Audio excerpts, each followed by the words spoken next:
Good morning, everybody. It's about 15 after 10, and we're getting ready to leave Boots off. Been here for about, I think, the last 3 days, waiting on a part from my bike, my rear cradle. Show y'all a picture of what happened the day before I got into the masses with my rack. And then reached out to Arrow on Instagram, and they immediately sent me a new one. It just took a little bit longer than what they said to get here. But yeah, we're all packed up. And I was down there in that cabin. And huge thanks to Jim and Lucky Moon and Grumpy and everybody. They hooked me up with that cabin for free. Like, I just went to pay. Everything I did here, they would not take my money. And I was here for like 4 days total. Crazy. Thanks y'all so much if you see this. Really appreciate it. But now we got about 20 miles or so to get us to Roan, Tennessee. Be going to Mountain Harbor tonight, or at least that's the plan. But probably gonna get there a little bit late this evening because it's gonna be mainly all uphill. We're gonna be on this main road that I took to get here. Then we'll be on 19E for a little bit, and then the old railroad road, which is kind of like a bike path. So we're gonna be off and on that and 19E all the way to Mountain Harbor.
What's up, everybody? Finally off 19E for a while. We're on a bike path now, I believe.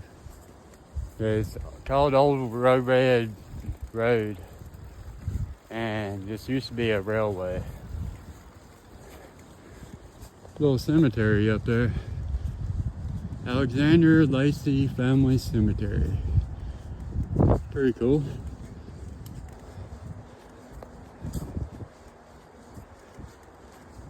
But yeah, we've gone about 12 miles so far, and yeah, we got about 6 miles or so to Roan, and probably about 10 or so to where we're staying tonight.